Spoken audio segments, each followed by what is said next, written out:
একটি ছোট্ট শান্ত গ্রামে সবাই মিলেমিশে সুখে শান্তিতে বসবাস করত। গ্রামের পাশেই ছিল একটি ঘন জঙ্গল।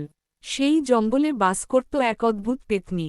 তাকে গ্রামের মানুষ ভয় পেত, কারণ রাতের বেলা সে প্রায়ই গাছ থেকে ফল পেড়ে খেত আর ঝোপঝাড়ের ফাঁকে ফাঁকে ঘুরে বেড়াত।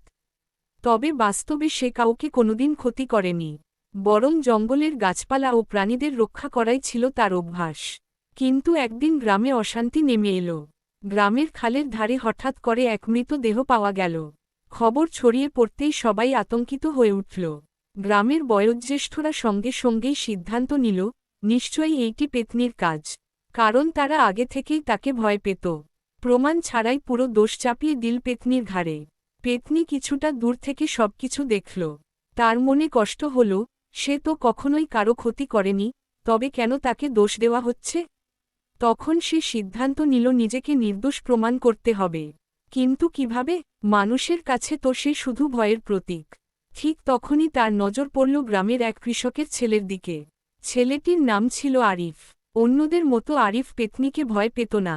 সে বরং মনে করত, যদি সত্যিই পেত্নী এত খারাপ হতো, তাহলে এতদিনে গ্রামে অনেক ক্ষতি করত। তাই এক রাতে সাহস করে আরিফ জঙ্গলে গিয়ে পেত্নীর সঙ্গে দেখা করল। পেত্নী আরিফকে সব খুলে বলল। সে জানালো, আমি নির্দোষ। যদি তুমি আমার বন্ধু হও, তবে আমি প্রমাণ করতে চাই যে আসল অপরাধী আমি নই।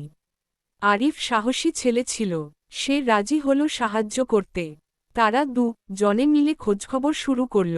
একদিন জঙ্গলের গভীরে তারা দেখল, গ্রামের এক লোভী ব্যবসায়ী চুরি করে গরু জবাই করছে। সেই মৃতদেহ আসলে মানুষের নয়, বরং ছদ্মবেশে রাখা পশুর কঙ্কাল। ব্যবসায়ী চাইছিল, সবাই যেন ভয়ে জঙ্গল এড়িয়ে চলে, যাতে সে অবাধে কাঠ আর পশু পাচার করতে পারে। আরিফ ও পেত্নী সেই সত্য প্রমাণ করে গ্রামবাসীর সামনে ধরল। গ্রামবাসীরা তখন বুঝল, তারা এতদিন ভুল করেছে। পেত্নীর আসল রূপ সামনে আসতেই সবার ভয় মুছে গেল। এরপর থেকে গ্রামের মানুষ আর জঙ্গলের পেত্নীর মধ্যে এক অদ্ভুত বন্ধুত্ব গড়ে উঠল।